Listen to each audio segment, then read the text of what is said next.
Bienvenue, cher ami, dans cet espace sacré, Tassa, Yesish, dans ce moment mis à part pour vous et pour le Créateur de l'univers. Je ne vous accueille pas simplement dans une vidéo YouTube, mais je vous invite à entrer dans un sanctuaire temporel, un rendez-vous divin que le ciel lui-même a orchestré pour votre âme en ce jour précis. Aujourd'hui, nous ne sommes pas ici pour une simple écoute passive, mais pour une rencontre active et transformatrice, ancrée dans l'une des forteresses les plus inébranlables de la parole de Dieu, le psaume 91.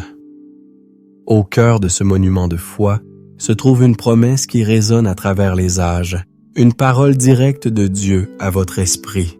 Il m'invoquera et je lui répondrai. Ce n'est pas une suggestion ni une possibilité lointaine. C'est un serment divin. Le thème central de notre temps ensemble est la certitude de la réponse divine. Nous allons démanteler le mensonge du silence de Dieu et bâtir notre foi sur la vérité de sa voix attentive. Je veux vous faire une promesse. Si vous vous engagez pleinement, si vous ouvrez votre cœur et restez avec nous jusqu'à la fin de cette prière, vous ne repartirez pas de la même manière que vous êtes arrivé. Le poids de l'incertitude commencera à se dissiper, le brouillard du doute se lèvera et la chaleur de la présence de Dieu commencera à réchauffer les zones les plus froides de votre âme. Vous sentirez un changement non seulement émotionnel, mais spirituel, une fondation nouvelle sous vos pieds. Alors, je vous en prie, préparez-vous pour cette rencontre. Mettez de côté les distractions. Si possible, trouvez un lieu où vous ne serez pas dérangé, où vous pourrez fermer les yeux et ouvrir votre esprit sans retenue. Prenez une profonde inspiration et en expirant, laissez partir les tensions de la journée ou de la nuit. Ceci est votre moment. Ceci est votre autel.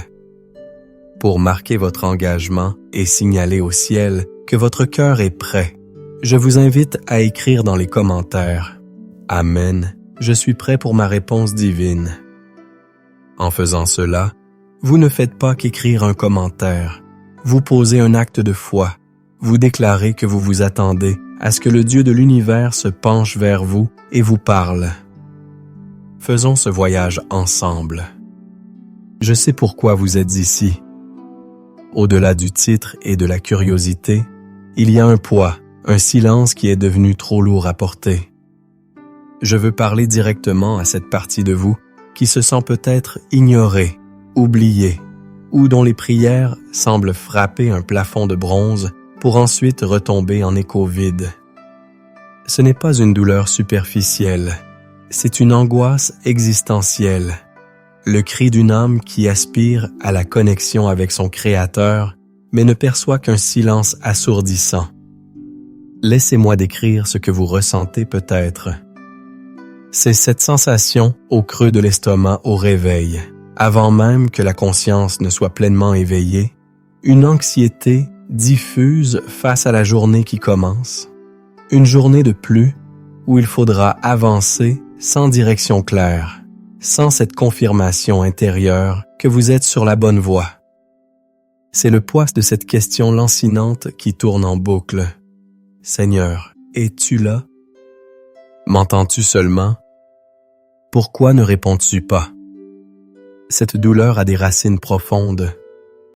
Peut-être vient-elle d'une tragédie passée, d'une prière pour une guérison qui n'est jamais venue, pour une restauration de relations qui s'est terminée en rupture, pour une porte qui est restée obstinément fermée. Chaque prière non répondue a laissé une petite cicatrice sur votre foi, créant une callosité de doute qui rend de plus en plus difficile de croire que la prochaine prière sera différente. Peut-être que cette douleur est nourrie par les voix du monde. Vous ouvrez les réseaux sociaux et vous voyez des témoignages de miracles, des gens proclamant avoir reçu leur réponse divine. Et au lieu de vous réjouir, une pointe de jalousie et de tristesse vous transperce. Pourquoi eux et pas moi? murmure une voix insidieuse dans votre cœur. Cette comparaison est un poison lent qui érode votre confiance en l'amour personnel de Dieu pour vous. Vous commencez à vous demander si vous n'êtes pas défectueux, si votre foi n'est pas assez grande, si votre péché n'est pas trop grand.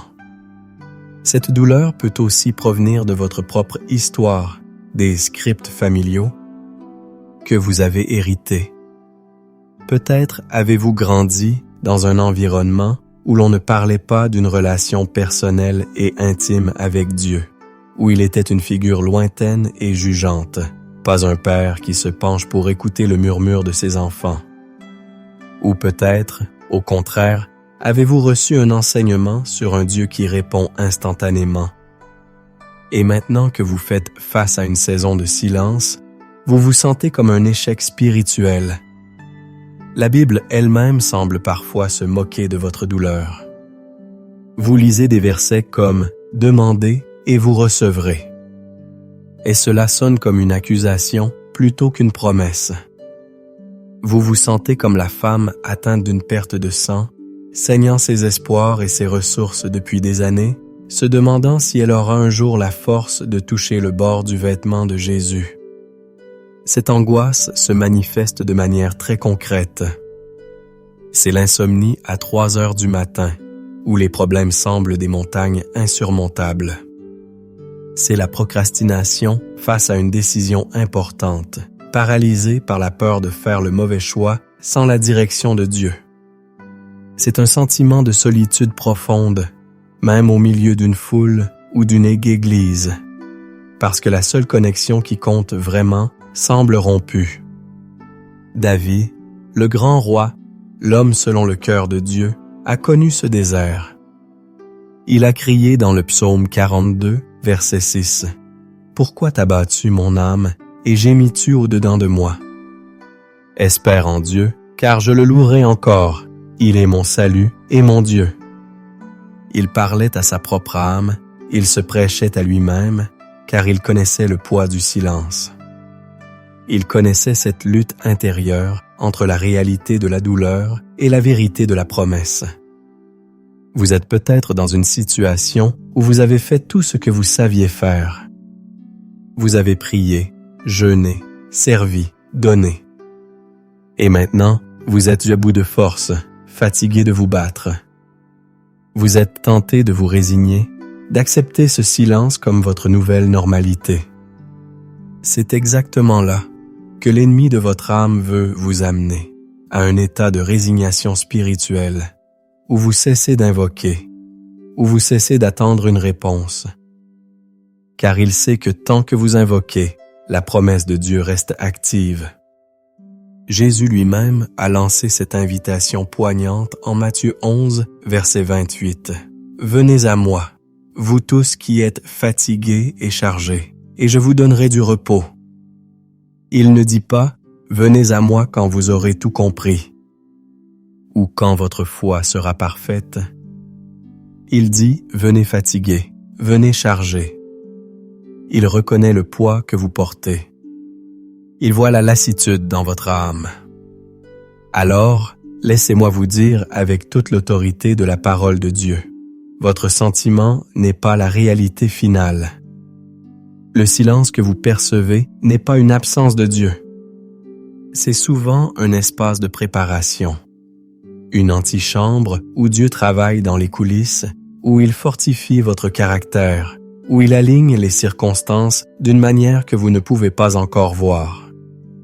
Le prophète Ésaïe a déclaré « Aussi l'Éternel attendra pour vous faire grâce, et il se lèvera pour vous faire miséricorde. » Parfois, le silence n'est pas un refus, mais une attente divine. Un temps où Dieu se prépare à se lever pour agir d'une manière qui dépassera tout ce que vous auriez pu imaginer. Aujourd'hui, nous allons nous tenir sur cette promesse. Nous allons refuser de laisser la douleur du silence dicter notre théologie. Nous allons nous emparer du psaume 91, non comme un joli poème, mais comme une arme légale, un contrat signé du sang de Christ qui garantit que lorsque vous invoquez, Il, le Dieu vivant, vous répond. Votre cri n'a pas été vain.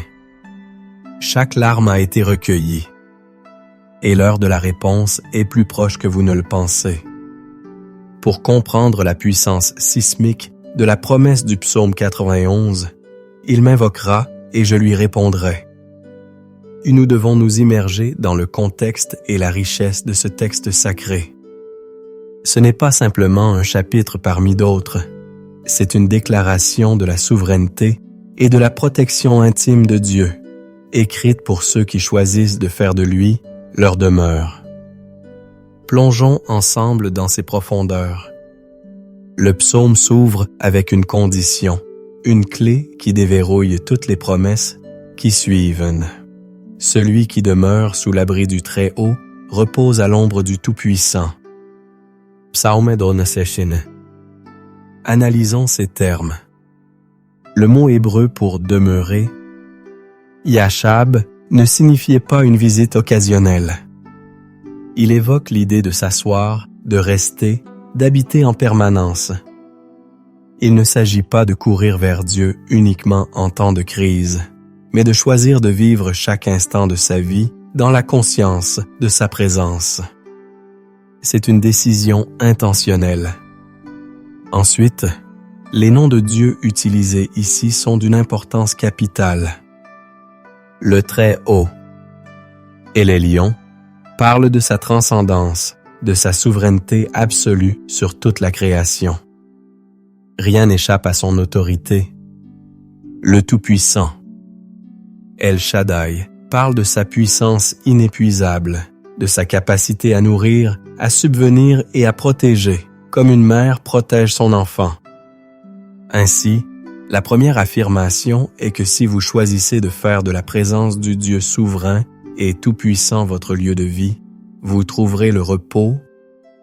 Le repos n'est pas l'absence de problèmes, mais l'absence de peur au milieu des problèmes. Le psalmiste continue en personnalisant cette vérité. Je dis à l'Éternel, mon refuge et ma forteresse, mon Dieu en qui je me confie. Psaume 92. Il passe d'une déclaration générale à une confession personnelle. C'est là que la théologie devient une expérience. Un refuge, maxé en hébreu, est un lieu où l'on court pour échapper à un danger imminent. Une forteresse, Metsuda, est un lieu fortifié, imprenable, d'où l'on peut résister à un siège prolongé. Voyez-vous la richesse de l'image? Dieu est à la fois votre abri d'urgence et votre citadelle de long terme. Il est votre solution pour la crise soudaine et pour la saison d'épreuves qui dure. La confiance, batache, signifie s'appuyer de tout son poids sur quelque chose, sans aucun plan de secours. C'est ce que Dieu nous appelle à faire.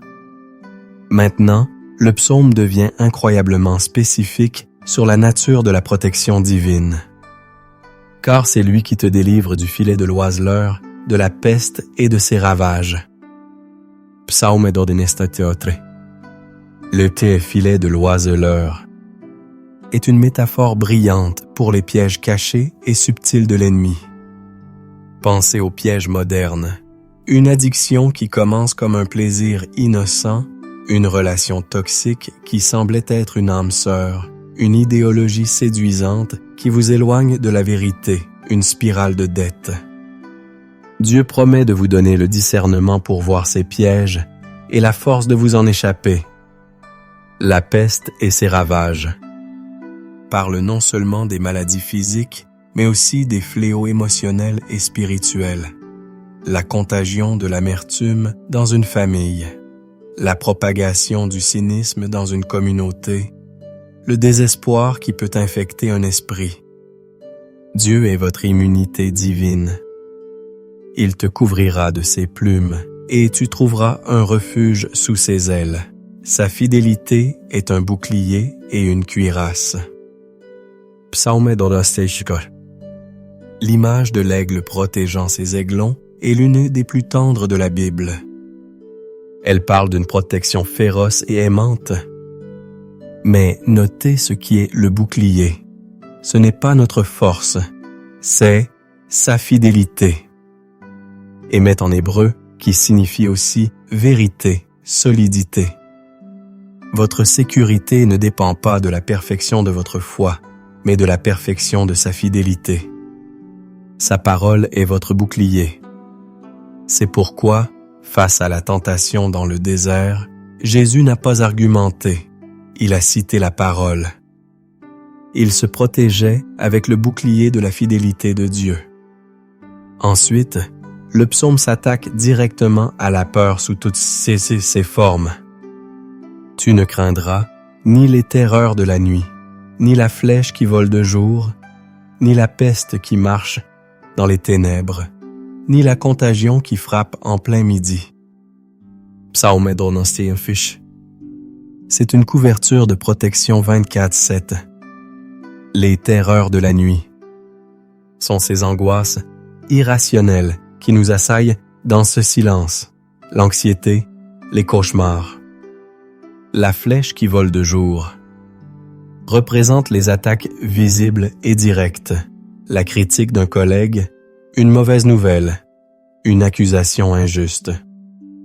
Dieu promet que ni les menaces invisibles ni les attaques visibles ne pourront vous atteindre. Même si 1000 tombent à ton côté et 10 000 à ta droite, tu ne seras pas atteint. Cela ne signifie pas une vie sans difficulté, mais que les calamités qui détruisent les autres ne vous détruiront pas. Vous êtes sous une juridiction différente. Pensez aux Israélites en Égypte. La plaie des ténèbres couvrait tout le pays, mais il y avait de la lumière dans les maisons des enfants d'Israël. C'est cela, la protection de l'Alliance. Le psaume continue avec une promesse d'autorité spirituelle. Car tu es mon refuge, ô Éternel. Tu fais du Très-Haut ta retraite. Aucun malheur ne t'arrivera, car il ordonnera à ses anges de te garder dans toutes tes voies. Tu marcheras sur le lion et sur l'aspic, tu fouleras le lionceau et le dragon. C'est une escalade de la promesse. Non seulement vous êtes protégés, mais vous devenez une menace pour le royaume des ténèbres. Marchez sur le lion, attaque puissante et frontale, et sur l'aspic, attaque venimeuse et sournoise. Signifie que vous avez l'autorité en Christ de triompher de toute stratégie de l'ennemi. Joseph, vendu par ses frères, jeté en prison, a finalement régné. Il n'a pas seulement survécu au piège, il a marché dessus et a utilisé sa position pour sauver des nations. Et tout cela nous amène au point culminant, le cœur de notre prière aujourd'hui. Au verset 14 à 16, c'est Dieu lui-même qui prend la parole. C'est la seule partie du psaume où Dieu parle à la première personne. C'est comme si, après avoir entendu la déclaration de foi de son enfant, le Père se penchait et faisait un serment personnel. Puisqu'il m'aime littéralement, s'attache à moi avec passion, je le délivrerai. Je le protégerai, le mettrai en lieu élevé, puisqu'il connaît mon nom. La clé ici est la relation. Le mot hébreu pour aimer, shachak, implique un attachement profond, une connexion intime. Parce que vous vous attachez à lui, il promet de vous délivrer et de vous élever au-dessus de la mêlée. Connaître son nom ne signifie pas seulement connaître le mot Yahvé, ô Jésus, mais connaître son caractère, sa nature, sa réputation. C'est dans ce contexte d'intimité et de connaissance que vient la promesse ultime. Il m'invoquera et je lui répondrai. Je serai avec lui dans la détresse. Je le délivrerai et je le glorifierai. Analysons cette phrase explosive. Il m'invoquera. Kara signifie appeler, crier. C'est un acte de dépendance. et je lui répondrai. Anna signifie répondre, témoigner, parler. C'est une certitude, pas une possibilité. La réponse de Dieu est une conséquence directe de notre aplab. Ensuite, je serai avec lui dans la détresse. Il ne promet pas de nous éviter toute détresse, mais il promet sa présence dans la détresse. C'est la promesse du 4e homme dans la fournaise avec Shadrach, Meshach et Abed-Négo. C'est Jésus dormant dans la barque au milieu de la tempête. Sa présence est la réponse avant même que la délivrance ne se manifeste. Je le délivrerai et je le glorifierai. La délivrance n'est pas la fin de l'histoire. Dieu prend la situation qui était destinée à vous humilier et l'utilise pour vous honorer. Pensez à Daniel, jeté dans la fosse aux lions pour être dévoré. Il invoque Dieu. Dieu répond en fermant la gueule des lions. Il est avec lui dans la détresse. Il le délivre au matin. Et il le glorifie, le promouvant et à une position encore plus élevée dans le royaume. Enfin, je le rassasierai de longs jours et je lui ferai voir mon salut. Le salut ici, Yeshua en hébreu, la racine même du nom de Jésus, est bien plus que le salut éternel. C'est la délivrance, la santé, la prospérité, la victoire dans tous les domaines de la vie. Dieu promet de vous satisfaire pleinement et de vous révéler continuellement. Sa main salvatrice à l'œuvre dans votre vie. Comprenez-vous maintenant? La promesse d'une réponse divine n'est pas une loterie spirituelle. Elle est le point culminant d'une alliance, le résultat d'une vie qui choisit de demeurer en lui. Elle est garantie non par notre mérite, mais par sa fidélité. Le silence que vous avez expérimenté n'a jamais été un signe de son absence, mais une invitation à demeurer plus profondément, à vous attacher plus passionnément et à invoquer avec une foi renouvelée, basée non sur vos sentiments, mais sur la certitude immuable de sa parole. Aujourd'hui, nous allons prendre cette promesse et la transformer en prière, en sachant que le Dieu qui a fait le serment est fidèle pour l'accomplir. Maintenant, alors que la vérité de ces promesses commence à s'infiltrer dans votre esprit, il est temps de préparer le terrain de votre cœur pour recevoir la semence de la prière. Nous allons passer de la réception intellectuelle à la participation spirituelle.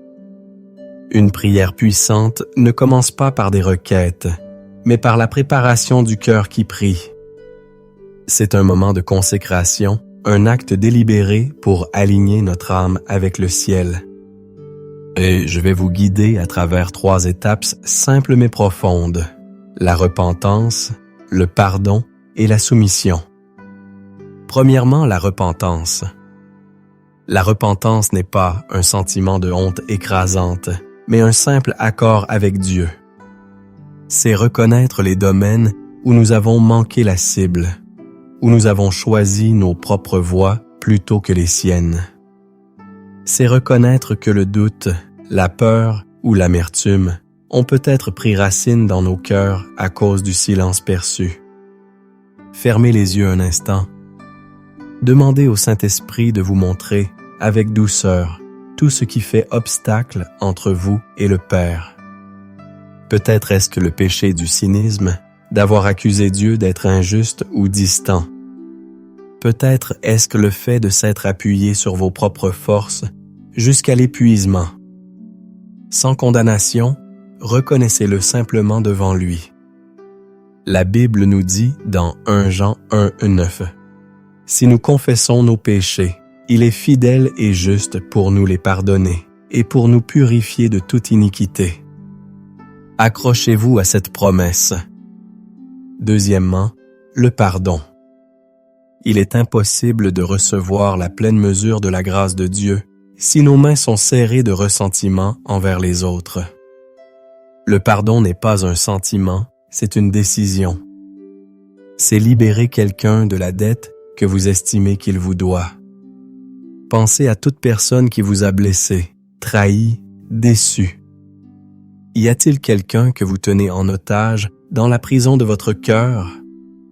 Jésus a dit en Matthieu 6,15 « Mais si vous ne pardonnez pas aux hommes, votre Père ne vous pardonnera pas non plus vos offenses. » Ce n'est pas une menace, mais une loi spirituelle. Le non-pardon bloque le canal de la grâce. Prenez la décision aujourd'hui de libérer ces personnes, non pas parce qu'elles le méritent, mais parce que vous méritez d'être libre. Et n'oubliez pas de vous pardonner à vous-même.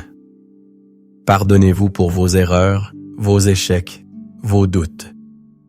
Acceptez le pardon que Christ vous a offert sur la croix. Enfin, la soumission.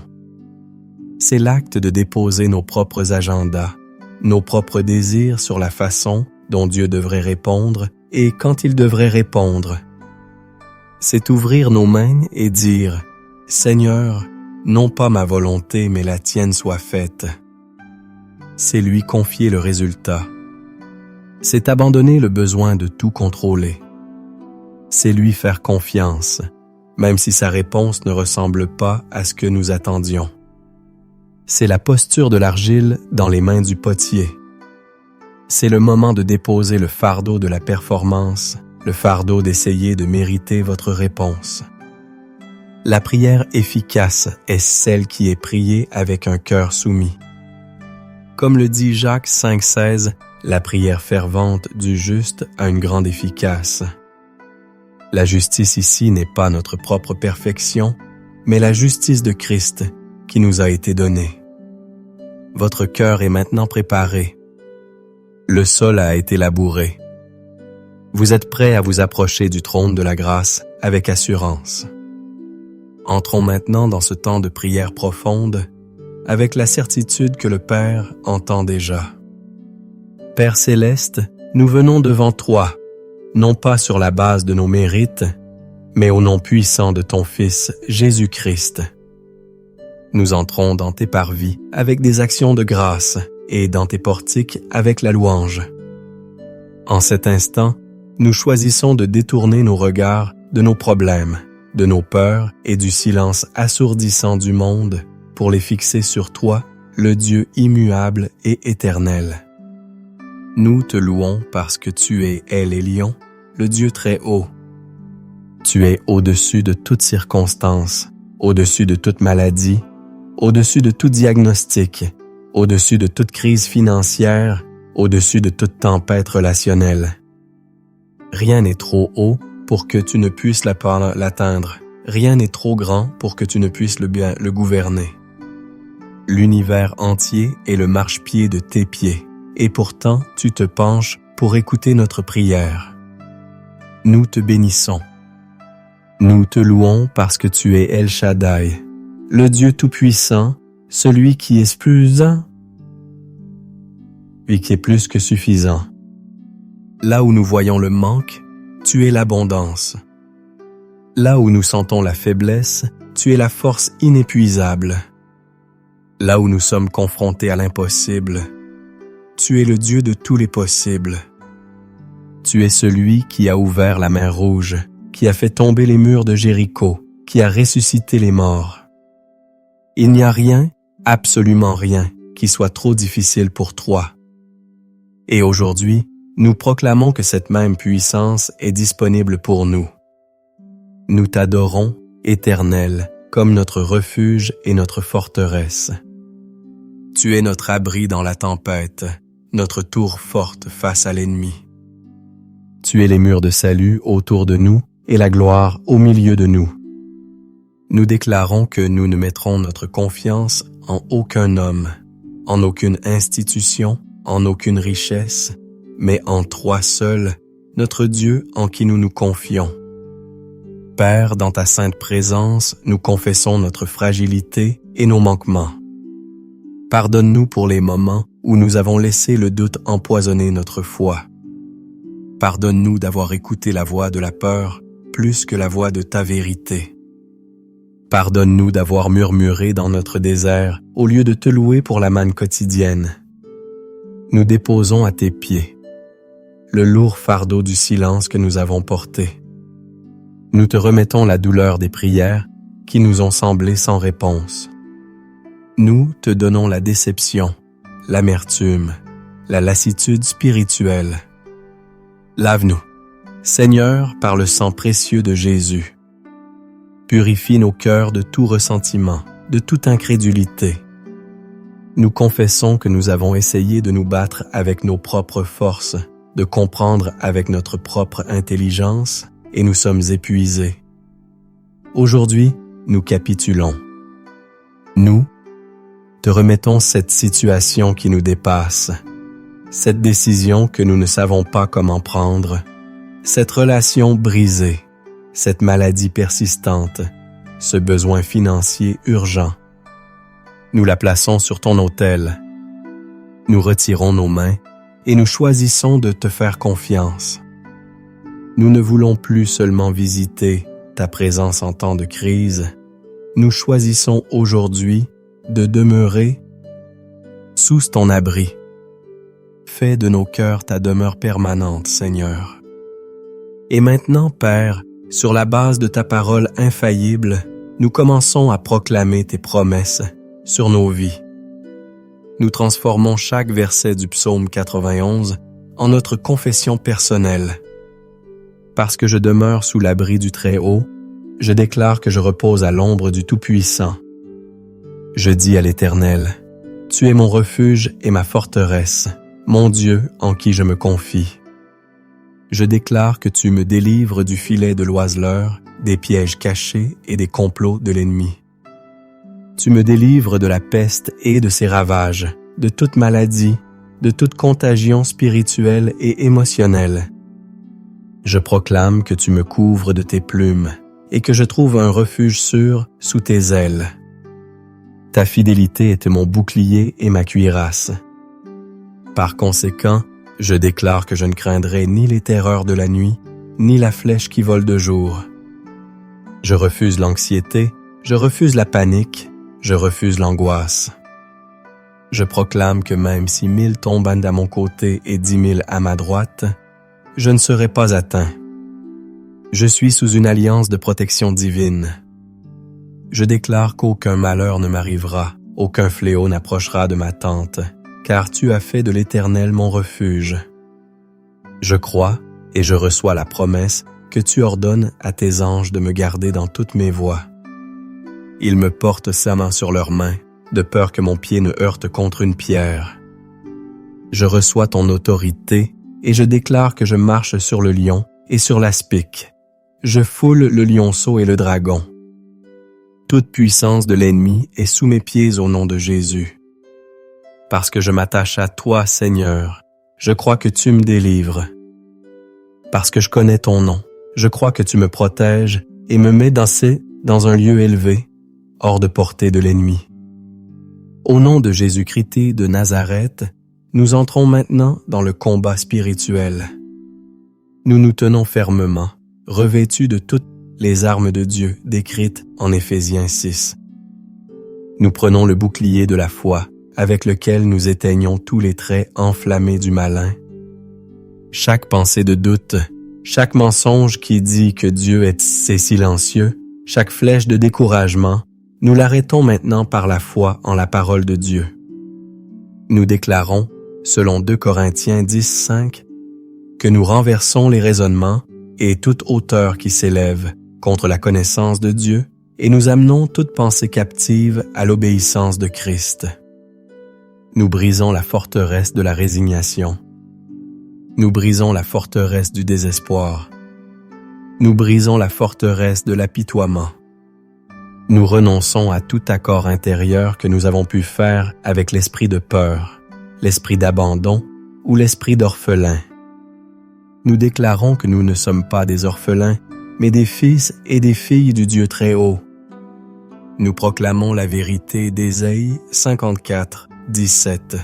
Toute arme forgée contre moi sera sans effet, et toute langue qui s'élèvera en justice contre moi, je la condamnerai. Nous annulons toute parole de malédiction, tout jugement, toute critique qui a été prononcée contre nous contre notre destinée ou notre famille. Nous les déclarons nuls et non avenus sous le sang de Jésus. Et maintenant, Père, nous invoquons ton nom. Comme promis dans ton serment, nous t'invoquons et nous nous attendons à ce que tu nous répondes.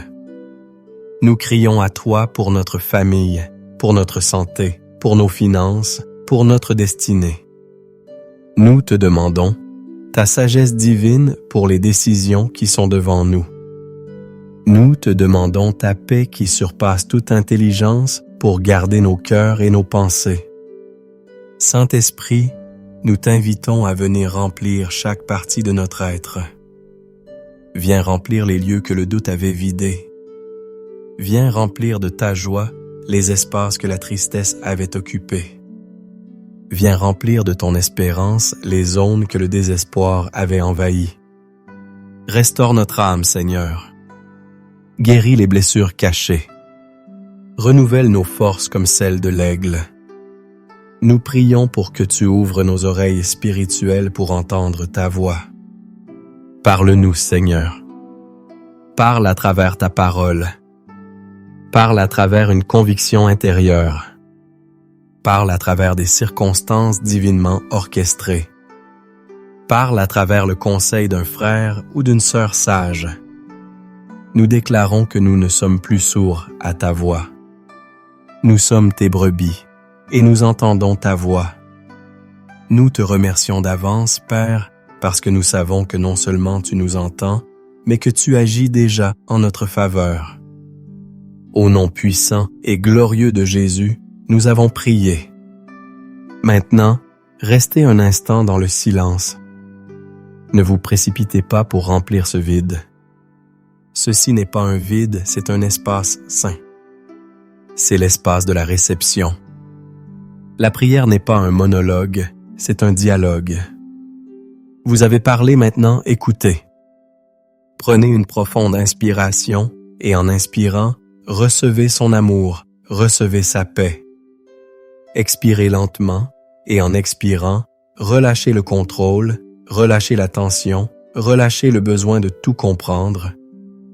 Ne cherchez pas une voix audible, mais soyez attentif à une impression, une pensée, une image, un verset qui vient à votre esprit, une sensation de paix qui vous enveloppe. Le Dieu de l'univers a entendu votre prière. Il a entendu le cri de votre cœur. Et en ce moment même, il parle à votre esprit. Il vous rassure. Il vous dit, « Je suis avec toi. N'aie pas peur. Je ne t'ai jamais abandonné. » Restez simplement là et recevez. Le silence n'est plus votre ennemi. Il est devenu le lieu de la rencontre la plus intime. Dieu parle à ton cœur. Et maintenant, en tant que serviteur de l'Éternel, je veux libérer une parole prophétique et une bénédiction sur votre vie. Je ne vous parle plus en tant qu'enseignant, mais je me tiens dans l'autorité que Christ me donne pour déclarer la volonté du Père sur vous. Alors recevez ces paroles, non comme venant d'un homme, mais comme un écho du cœur de Dieu pour vous, aujourd'hui. Pour votre vie spirituelle, je déclare sur toi que les cieux ne sont plus de bronze, mais qu'ils sont ouverts sur ta vie.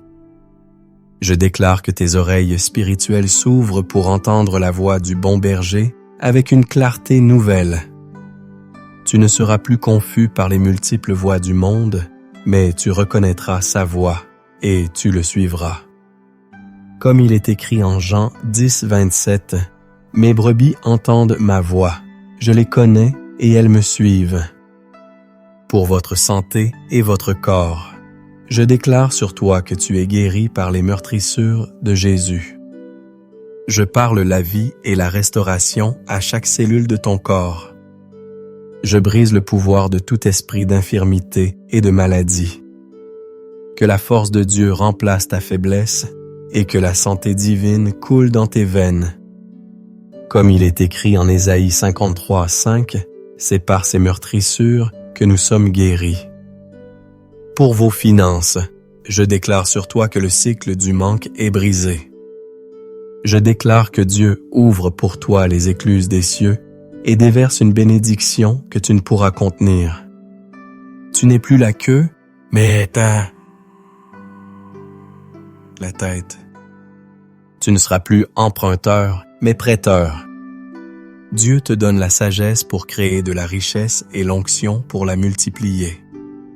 Comme il est écrit en Deutéronome 28, 12, 13, « L'Éternel t'ouvrira son bon trésor, le ciel, pour envoyer à ton pays la pluie en son temps et pour bénir tout le travail de tes mains. Pour votre famille et vos relations, je déclare sur toi que ta maison est un havre de paix et un autel pour la présence de Dieu. Je déclare que tes enfants sont enseignés de l'Éternel et que leur paix est grande. Je brise tout esprit de division, de conflit et de mésentente. Que l'amour, le pardon et l'unité règnent dans ton foyer.